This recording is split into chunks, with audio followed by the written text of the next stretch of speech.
തദ്ദേശ നിയമസഭാ തെരഞ്ഞെടുപ്പ് പടിവാതിൽക്കൽ എത്തി നിൽക്കെ പുനഃസംഘടനാ നടപടികൾ ഇഴഞ്ഞു നീങ്ങുകയാണ്. യൂത്ത് കോൺഗ്രസ് സംസ്ഥാന അധ്യക്ഷൻ രാഹുൽ മാങ്കൂട്ടത്തിനെതിരായ ആരോപണം പുറത്തു വന്നതോടെയാണ് ഈ മന്ദഗതി രൂക്ഷമായത്. എന്നാൽ എത്രയും വേഗം പുനഃസംഘടന നടത്തണം എന്ന നിർദ്ദേശമാണ് ഹൈക്കമാൻഡിൽ നിന്നും വന്നിരിക്കുന്നത്. അതേസമയം തന്നെ KPCC അധ്യക്ഷന്റെ അഭാവവും ചർച്ചകൾ മന്ദീഭവിക്കാൻ കാരണമായെന്നും വാദമുയർന്നിട്ടുണ്ട്. പല നേതാക്കളും 25-ലധികം പേരുടെ പട്ടികയാണ് സംസ്ഥാന നേതൃത്വത്തിന് സമർപ്പിച്ചിരിക്കുന്നത്. ഇത് അംഗീകരിക്കാനാവില്ല എന്ന സന്ദേശമാണ് ദേശീയ നേതൃത്വം നൽകിയിരിക്കുന്നത്. ജംബോ പട്ടിക വേണ്ട എന്ന ഉറച്ച നിലപാടിലാണ് കേരള നേതൃത്വങ്ങൾക്കുള്ളത്.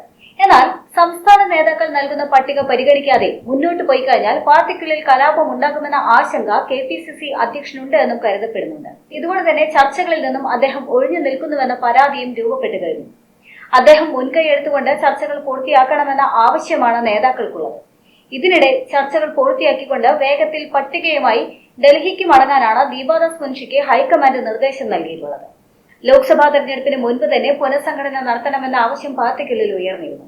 ഇനി അത് മുന്നോട്ടു പോകുന്നത് ആത്മഹത്യാപരമായിരിക്കുമെന്നും പാർട്ടിയെ ചലിപ്പിക്കാൻ മികവുറ്റ നേതൃത്വം പുനഃസംഘടനയിലൂടെ വരണമെന്നും വാദമുയർന്നു കഴിഞ്ഞു. ഇതിനിടെ ജനറൽ സെക്രട്ടറി സ്ഥാനത്ത് നിന്ന് മാറാതിരിക്കാനും ചിലർ ശ്രമം തുടങ്ങിയിട്ടുണ്ട്.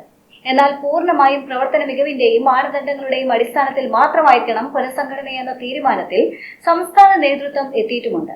അതിനുള്ള ചട്ടക്കൂടും ചർച്ചയിലൂടെ ഏതാണ്ട് രൂപപ്പെട്ടു കഴിഞ്ഞു.